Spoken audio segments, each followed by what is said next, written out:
Hello and welcome to Talking Point. Singapore Prime Minister Lee Hsien Loong announced in Parliament this week changes to the political system to allow more opposition voices to be heard in the House.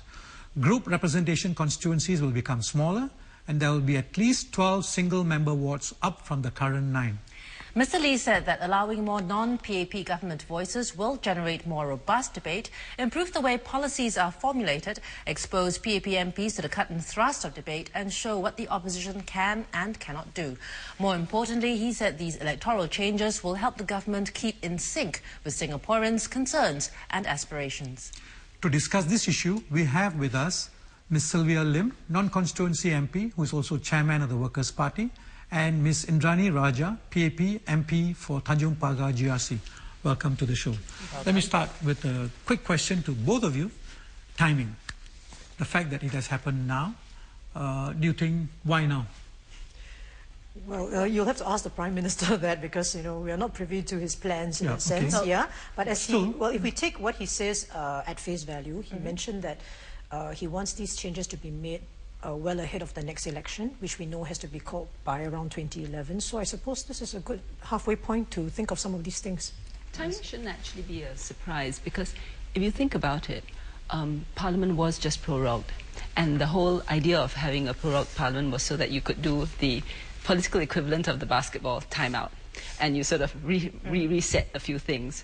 And I mean, one of the most fundamental things, obviously, is the political system. And it makes sense to do it now because it's midway through an electoral term. And it also gives due notice. So it works both ways. It's, you know, gives advance notice to the public, to opposition, PAP MPs. But do you think it's because Singaporeans are now clamouring to hear more voices, debate more? I mean, recent situations such as the DOA saga. Do you think any of these things have had to do with the fact that we are seeing these sweeping changes now, which we haven't seen in many, many years? Sylvia? Actually, it's true. These changes came as a bit of a surprise to us. I think it's a recognition, as I said in Parliament, that the government or the PAP probably feels that the way the system has evolved now, it's probably not good for even the PAP itself and probably not good for Singapore. As he mentioned, one of the justifications for, say, having more non-PAP voices really is that he thinks that having more of such voices would improve policy formulation and lead to more robust debate. So at least, you know, in terms of Parliament itself and also how certain policies are worked out, he probably feels that there needs to be some more rigor into the system. And he also mentioned, as you said, that Parliament should keep in sync with Singaporeans' aspirations, and I think they are aware also that there is a desire for more checks and balances in our governance. So, well, taking that at face value, I think there is every reason for such changes to be considered. Well, we think about it, yes. Because your question actually had two parts. One, why now? But then you referred to the other elements of, you know, the aspirational parts. So timing, I think it makes sense to do it now because we're taking stock, we're seeing how we go ahead the future. But this is not the sort of decision that you can make overnight. So it seems to me that there has to have been some thinking about it for some time.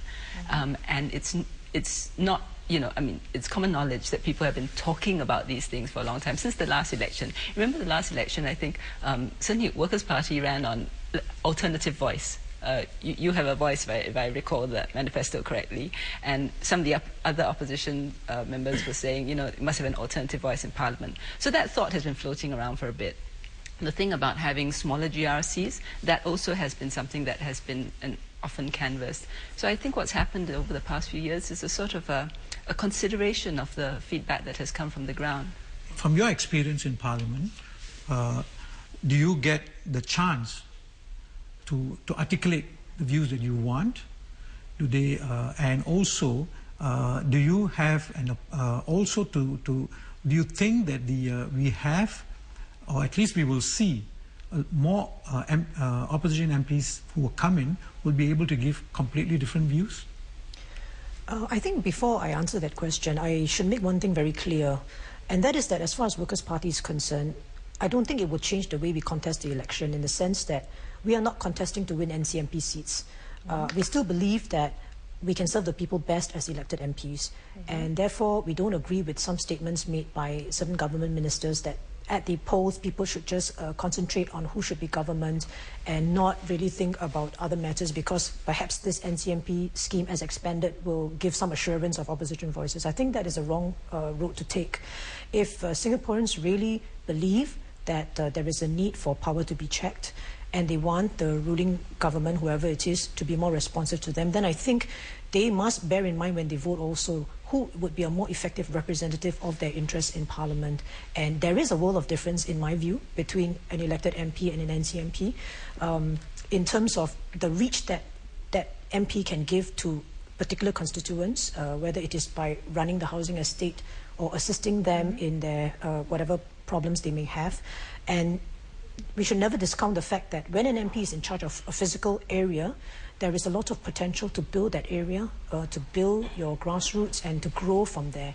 So if Singaporeans are really interested in the long-term future of Singapore, we must think of Plan B. What if the ruling party declines? And what choice do people have then? So I think that Singaporeans, we owe it to ourselves to think of these bigger questions, and we should not rely on NCMPs, because in the end, if the ruling party controls all the elected seats, I think that it's not the way forward. Indranee, Plan B.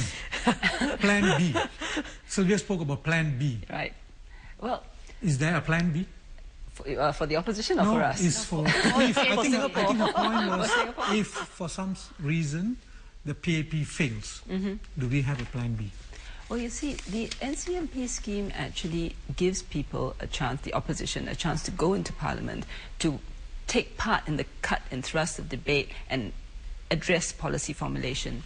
So if you think about it, really, you're having sort of MPs being trained as they go along who are not necessarily in government.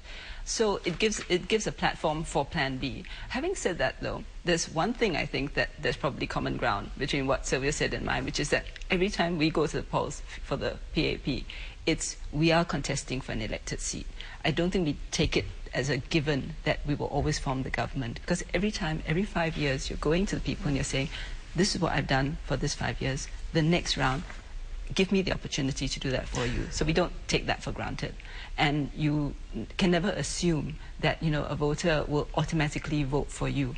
So every time you go, it's, for us, it's always, plan A is always do your best as much as you can. But the allowing of the NCMPs gives other people the opportunity to stand on a national platform. Okay, hold that thought. We'll have to go for a short break. When we come back, we'll discuss how the new electoral rules will impact PAP MPs' work.